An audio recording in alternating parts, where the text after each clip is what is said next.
Assalamualaikum warahmatullahi wabarakatuh. Bismillahirrahmanirrahim. Alhamdulillahirabbil alamin. Assalatu wassalamu ala asyrafil anbiya wal mursalin sayyidina Muhammadin wa ala alihi washabihi ajma'in. Amma ba'du.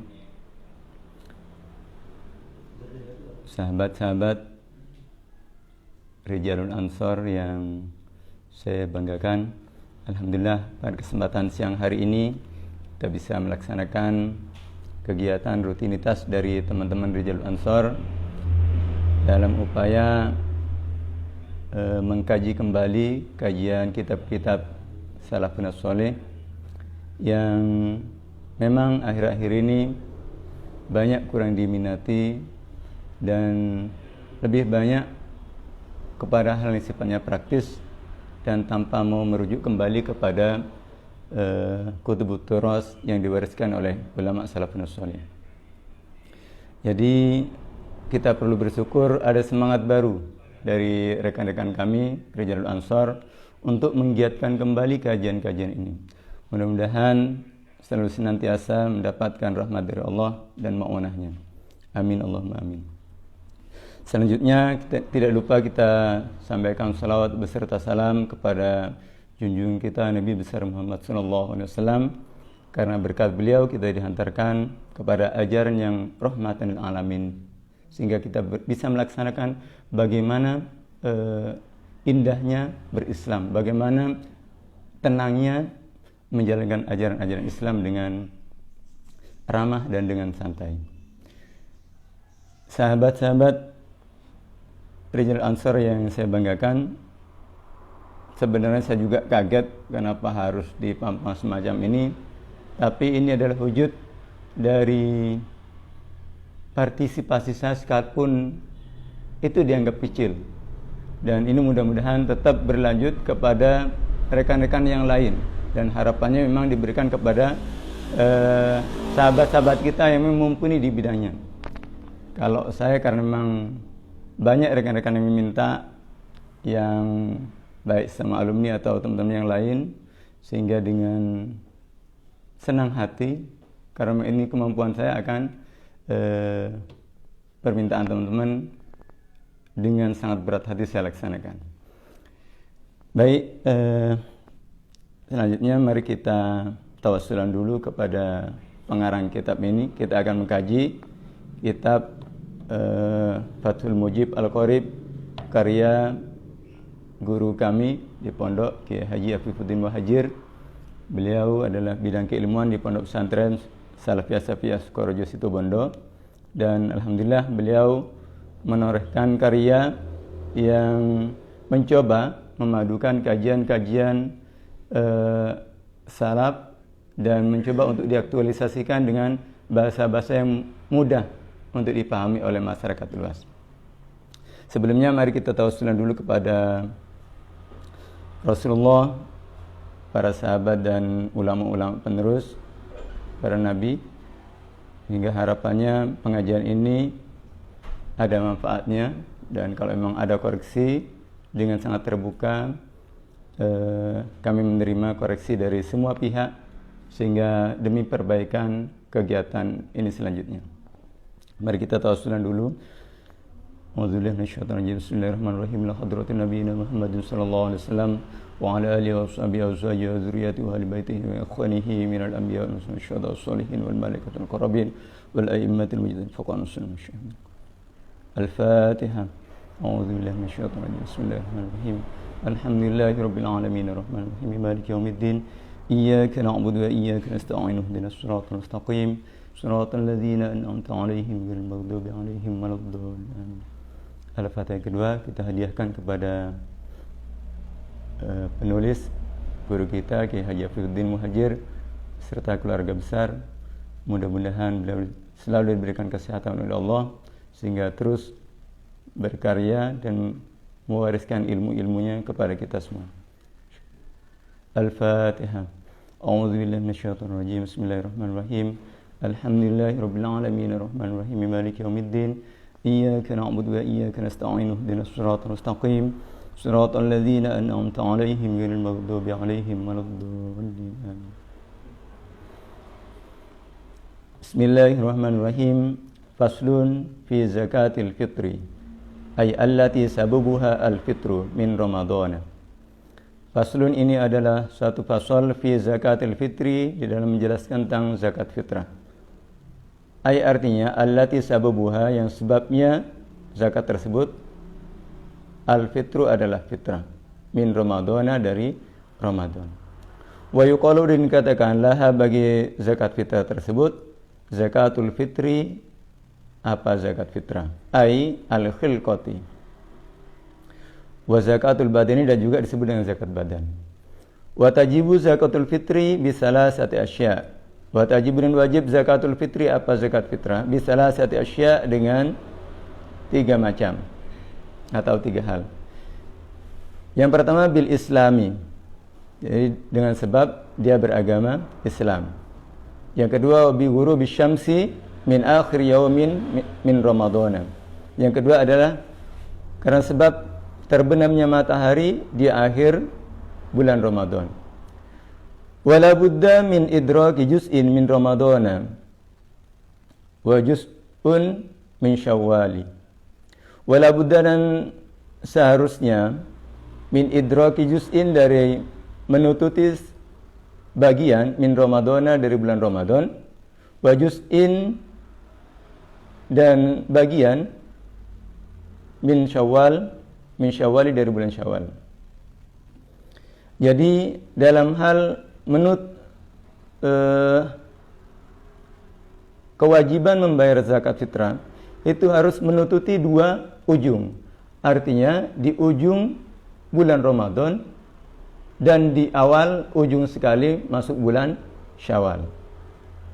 Fatukhraju, maka dikeluarkan zakatul fitri, apa zakat fitrah, amman mata ba'dal ghurubi duna man wulida ba'dahu. Fatukhraju, maka dikeluarkan zakatul fitri, apa zakat fitrah, amman, dari orang, mata, yang mati, siapa man, ba'dal ghurubi, setelah terbenam matahari, duna man, bukan orang, wulida, yang dilahirkan, ba'dahu, setelah terbenamnya matahari. Artinya yang dikenai kewajiban bayar zakat fitrah adalah orang yang menututi bulan Ramadan dan masuk di malam 1 Syawal, bukan orang yang terlahir di malam bulan Syawal. Wa juzu, dan boleh, ta'jiluha, apa mendahulukan zakat fitrah, min awwali Ramadana, di awal bulan Ramadan. Wa yahrumu, akan tapi haram, ta'khiruha, apa mengakhirkan zakat fitrah, an yaumil idi, dari hari Idul Fitri, bila udhrin, tanpa udhur. Itu syarat yang kedua. Wa biwujudil fadli, dan syarat yang ketiga adalah dengan adanya kelebihan, an qutihi, dari makan pokoknya, wa quti iyalihi, dan makanan untuk keluarganya, fi dzalikal yaum, pada hari tersebut, ai yaumil idi ma'alailatihi, pada malam 1 Syawal, ma'alailatihi, beserta malamnya. Wa yuzakki, dan mengeluarkan zakat asyakhsu, siapa seorang, an-nafsi, dari dirinya, wa amman, dan dari orang, talzamuhu, yang wajib, hu, kepada man, nafaqatuhu, apa nafkahnya man, min iyalihi, dari keluarganya, al-muslimin, yang beragama Islam. Jadi seandainya ada orang yang keluar dari Islam, ada seorang anak yang keluar dari agama Islam, maka orang tuanya tidak berkewajiban untuk menanggung zakatnya. Fayukhriju, maka mengeluarkan siapa seseorang, syahas, so'an, kepada satu so', min kuti baladihi, dari makan pokok daerahnya atau desanya.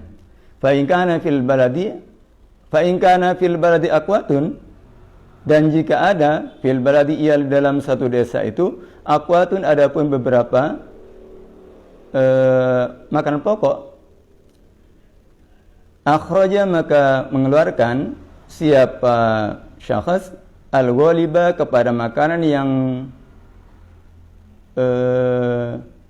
lebih prioritas, minha, dari akwat atau dari makanan pokok tersebut.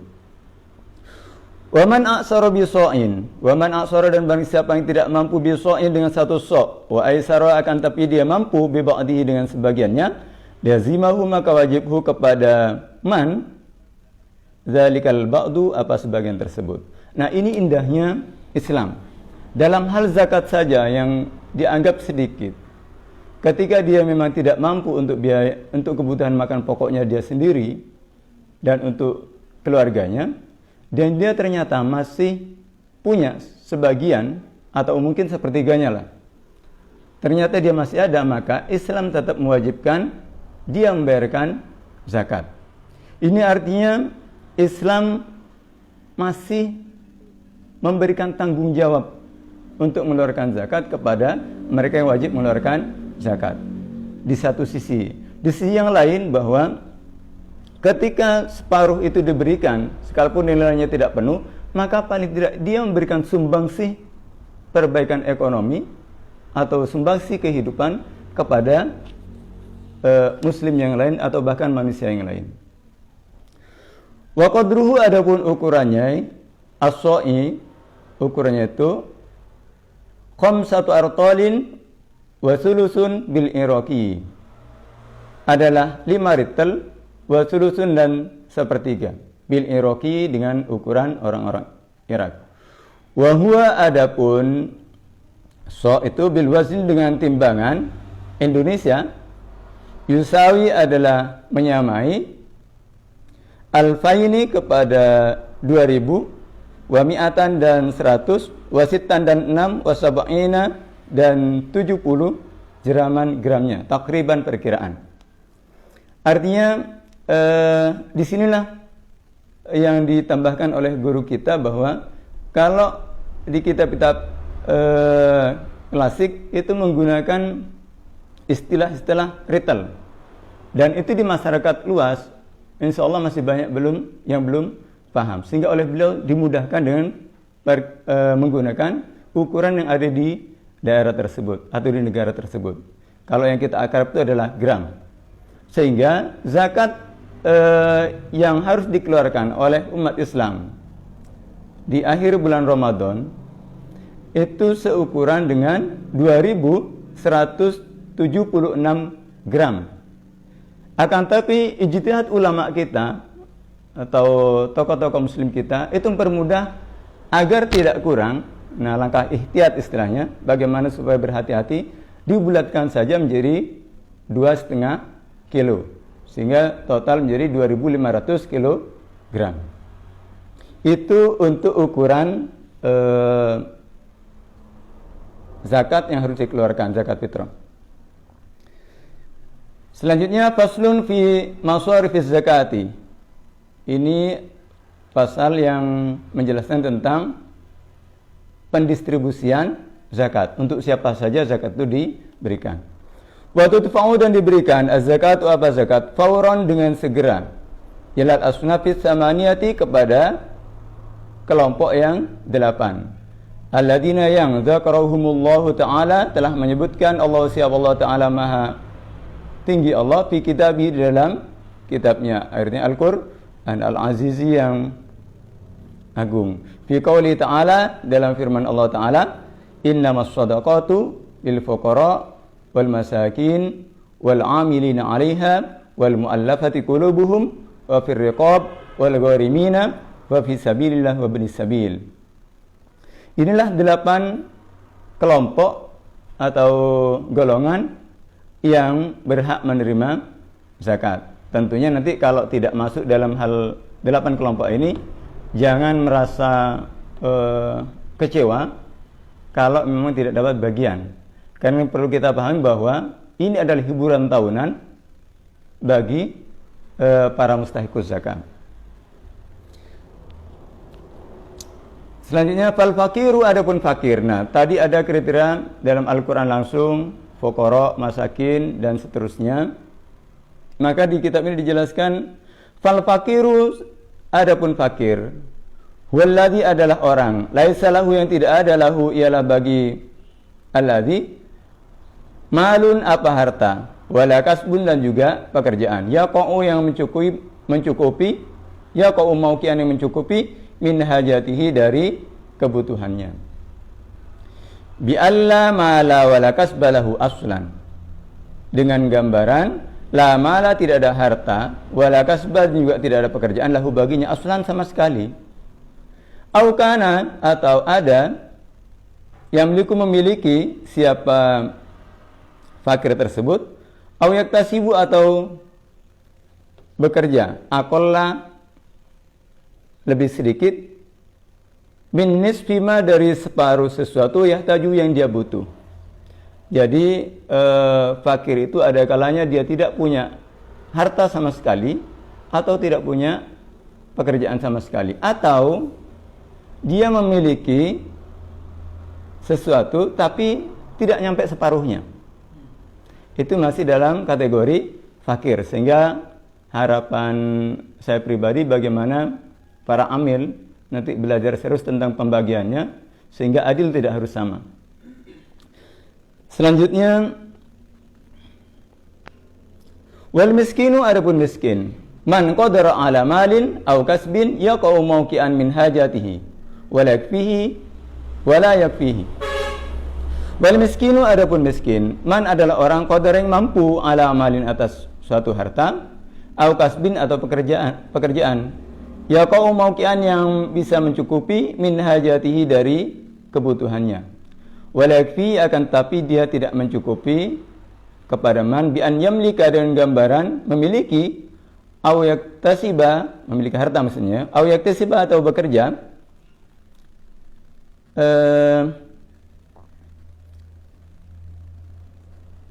nisfama kepada separuh sesuatu yahtaju yang dia butuh, fa aksaro atau lebih. Walakin akan tapi lam yasil dia tidak sampai ila qadri kifayatihi kepada batas kecukupannya. Jadi miskin itu dia punya pekerjaan, punya harta, tapi tidak cukup untuk kebutuhan hariannya. Kaman yahtaju ila asyaratin, seperti halnya orang yang butuh ila asyaratin kepada 10, kalau saya bisa 10.000 atau 10 lah. Butuh 10.000 dalam satu harinya, wa indahu, dan di sisinya sab'atun ada 7 saja. Bisa dirubah dari asyaratun yang 10 menjadi 10.000 kalau di sekarang. Sab'atun itu 7.000. Orang miskin itu dia punya pekerjaan, punya harta, tapi tidak cukup untuk kebutuhan pokoknya. Ingat, yang perlu dicatat adalah kebutuhan pokok, bukan gaya hidup. Kalau gaya hidup yang kita ikuti maka insya Allah tidak cukup-cukup. Wal amilu, adapun amil, man adalah orang ista'malahu yang memperkerjakan hu kepada man al imamu siapa imam, ala akhdhi zakawati untuk mengambil zakat, wa daf'iha dan menyerahkan zakat li mustahiqiha kepada mustahik zakat. Artinya amil itu adalah orang yang diperintahkan oleh seorang imam untuk mengambil zakat dan menyerahkan kepada mustahik. Wal mu'allafatu qulubuhum, adapun mu'allaf qulubuhum itu artinya yang sekarang disebut dengan mu'allaf paling gampangnya, aqsamun adalah beberapa bagian. Minha ialah termasuk dari aqsam man orang aslama yang masuk Islam siapa man. Wa niyatuhu, sementara adapun niatnya dha'ifatun adalah lemah. Jadi mu'allaf di kitab ini beliau menyebutkan beberapa. Yang pertama adalah orang baru masuk Islam dan niat keislamannya masih lemah. Au qawiyatun, niatnya kuat, walakin akan tapi baginya lahu ialah baginya syarafun adapun kemuliaan atau pengaruh fi qaumi di kaumnya. Ya tawaqqa'u yang menunggu bi'ta'ihi dengan memberikan kepadanya, memberikan zakat kepadanya, islamu ghairihi apa Islamnya yang lain, minal kuffari berupa orang-orang kafir. Jadi Kiai Hafidz bin Hajar di sana menyebutkan di sini ada 2 macam mu'allaf. Yang pertama adalah mereka yang murni mu'allaf baru masuk Islam dan keislamannya masih lemah. Dan yang kedua adalah mereka dalam hal keislamannya kuat, akan tapi dia punya power di masyarakat. Nah, ketika dia mendapatkan zakat, maka akan berdampak sosial kepada mereka yang masih belum memeluk Islam sehingga tertarik untuk masuk Islam.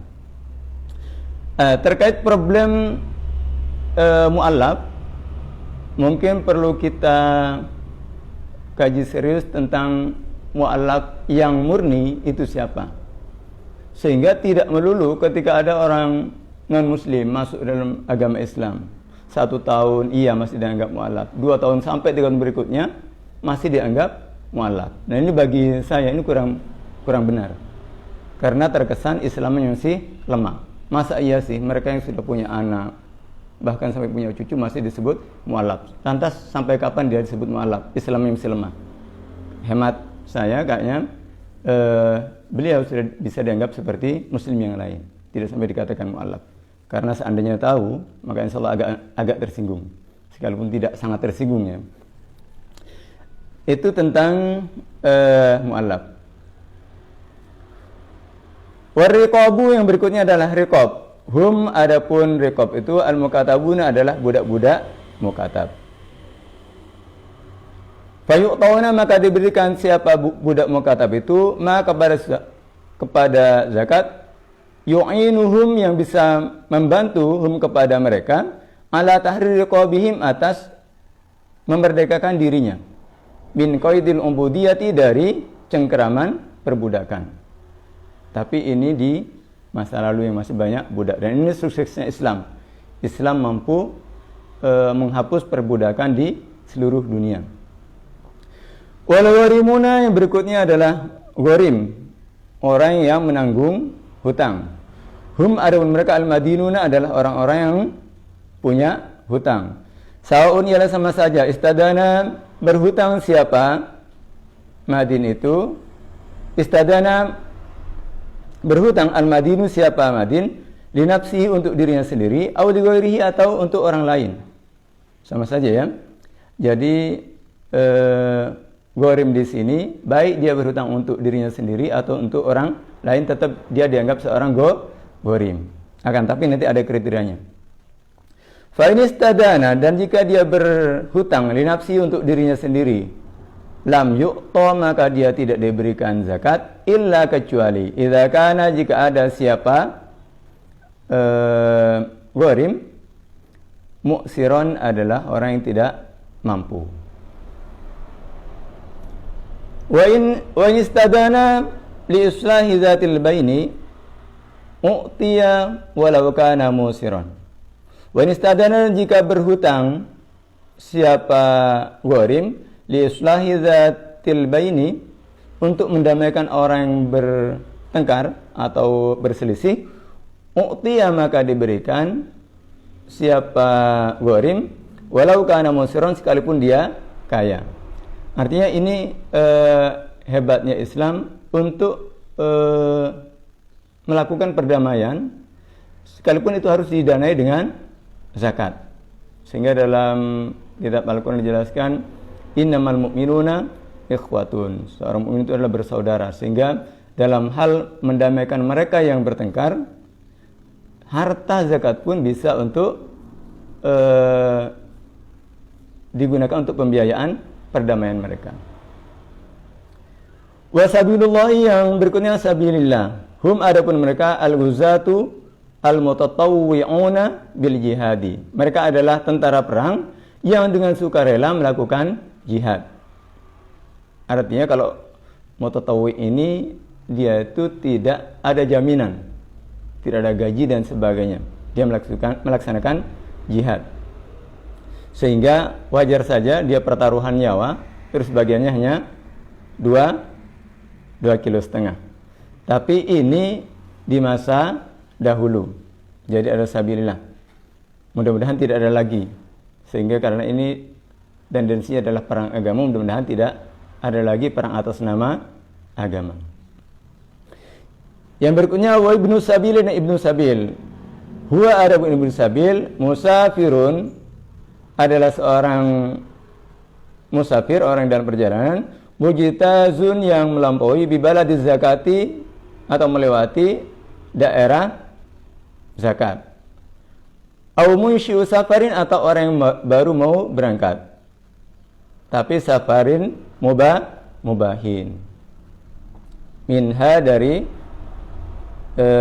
baladuz zakat. Jadi Ibnu Sabil itu ada dua juga, ada yang mereka yang melewati daerah yang melakukan pembagian zakat. Yang kedua, dia mau melakukan perjalanan, tapi perjalanan yang mubah. Karena ada perjalanan juga yang perjalanan maksiat. Seperti contoh, mau melakukan perjalanan tapi mau merampok, mau mencuri. Atau kalau kasus istri, dia nusyuz, durhaka kepada suaminya, kabur tanpa izin. Itu termasuk safar yang maksiat. Wa idza fuqida ba'dul asnafi, dan ketika tidak dijumpai ba'dul asnafi, siapa sebagian dari kelompok yang 8 tadi, wujida, dan dijumpai ba'dun apa sebagiannya, yang 8 tidak ditemukan.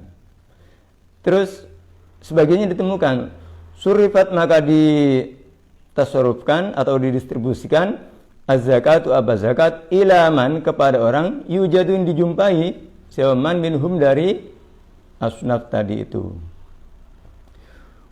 Fa in fuqidu, dan jika tidak ditemukan juga kulluhum, siapa semuanya, hufizat, maka dijaga apa zakat, hatta yujadu, sehingga dijumpai siapa mereka, kulluhum semuanya, au ba'duhum, atau sebagiannya. Jadi kalau umpamanya amil tidak menemukan mustahiquz zakat, atau menemukan separuhnya, di awal menemukan separuhnya, maka kepada yang separuh itulah zakat diberikan. Atau tidak menemukan sama sekali, maka amil wajib menjaga harta tersebut. Artinya tidak dibagikan dahulu. Wala yuqtasaru, dan tidak dicukupkan fi ita'iz zakati, apa di dalam, wala yuqtasaru, dan tidak dicukupkan fi ita'iz zakati, di dalam memberikan zakat, ala aqalla, atas paling sedikit, min salasatin, dari 3 orang, min kulli sinfin, dari tiap-tiap kelompok atau tiap-tiap golongan tadi. Minal asnafis samaniyati, dari yang 8 kelompok tersebut atau 8 golongan tersebut. Jadi diusahakan bagaimana ada pemerataan dan tidak boleh kurang dari 3 orang. Ini kalau memungkinkan. Illal amili, kecuali amil. Fa inna kunasnya amil yaskutu bisagur idza qasama al-maliku, ketika qasama telah membagi al-maliku, siapa penguasa. Wa idza qasama, dan jika membagi al-imamu, siapa imam, ya juzu, maka boleh ayyakuna, apa ada al-amilu, siapa amil, wahidan, adalah satu saja, idza husilat, jika tercapai, bihi, dengan satu, al-kifayatu, apa kecukupan. Jadi kalau berbeda dengan amil ya, kalau tadi yang 7 kelompok tadi, 7 golongan tadi, dia wajib diwakili, diusahakan diwakili oleh 3 orang dari masing-masing kelompok. Berbeda dengan amil. Kalau amil, dia mampu mengkoordinasi sendiri dan imam menganggap 1 orang sudah cukup, maka tidak perlu sampai 3 orang. Baik, selanjutnya wa khamsatun, dan 5 kelompok, la yajuzu, tidak boleh, dafuha, memberikan zakat, ilaihim, kepada mereka. Siapa saja mereka? Yang pertama al-ghani, yaitu orang kaya, bimalin, dengan hartanya, memang punya harta yang banyak, au kasbin, atau pekerjaannya. Itu yang pertama. Jadi orang kaya. Yang berikutnya al-abdu. Yang kedua adalah budak. Budak itu tidak berhak menerima zakat. Wa banu Hashimin, dan Bani Hashim. Wa banul Muttalibi, dan Bani Muttalib. Wal kafiru, dan orang kafir. Illa, kecuali ayyakuna, ada siapa kafir, kayyalan, adalah bagian yang menimbang, au hammalan atau orang yang mendistribusikan atau membawa, au hafidhun atau orang yang menjaga, au nahwahum atau seumpama dari tukang takar, tukang yang bagian bawa dan yang menjaganya. Fayajuzu, kalau demikian, fayajuzu maka boleh kaunuhum adanya mereka kuffaron adalah dari orang kafir. Wa i'ta'uhum adapun memberikan zakathum kepada mereka min sahmil amili dari bagian amil. Jadi bagian yang tadi itu kalau memang terpaksa harus ada orang kafir yang kita bantukan untuk menimbang atau membawa atau menjaganya, maka boleh dia diberikan bagian tapi atas dasar bagian dari amil, bukan dari bagian yang lain. Wa man talzamu al-muzakkiya nafaqatuhu la yadfa'uha ay az-zakatahu ilaihim bismil fuqara'i wal masakin. Wa man, dan barang siapa talzamu wajib al-muzakkiya kepada muzakki nafaqatuhu apa nafkahnya man, la yadfa'uha maka tidak boleh menyerahkan ha kepada zakatahu kepada zakatnya man ilaihim kepada mereka bismil fuqara'i dengan nama fuqara' wal masakin dan miskin. Bagi seorang muzakki yang dia punya tanggungan untuk menanggung nafkah keluarganya, maka tidak boleh dia memberikan zakat kepada yang dia tanggung kalau berdasarkan atas nama fuqara' dan masakin. Wa yajuzu, akan tapi boleh dan boleh daf'uha apa menyerahkan zakat ilaihim kepada mereka, kepada yang ditanggung tadi itu, biwasfi kaunihim dengan menggunakan sifat adanya mereka itu wuzatun adalah tentara perang, au wuzatan tentara perang, au gharimina atau orang-orang yang menanggung hutang masalan umpamanya. Baik, ini pembahasan sekilas tentang zakat, dan mudah-mudahan apa yang kita bahas bersama menjadi tambahan ilmu baru dan manfaat, dan ketika ada kekeliruan itu murni karena ketidakmampuan kami, dan mudah-mudahan ada perbaikan selanjutnya. Cukup sekian, mudah-mudahan kegiatan ini selalu dapat ridho dari Allah, dan mudah-mudahan kegiatan rekan-rekan kami di Jalur Ansor yang selalu berjuang untuk mensyiarkan akidah Ahlussunnah wal Jamaah selalu mendapat pertolongan dari Allah, dan mudah-mudahan selalu dicintai oleh Rasulullah sallallahu alaihi wasallam. Sekian dari kami, tutup dengan Al-Fatihah, mudah-mudahan barokah dan manfaat. Al-Fatihah. Alhamdulillah. Iyyaka na'budu wa iyyaka nasta'in. Sekian dari saya, mudah-mudahan ada manfaatnya, dan ketika ada kekurangan mohon maaf yang sebesar-besarnya. Assalamualaikum warahmatullahi wabarakatuh.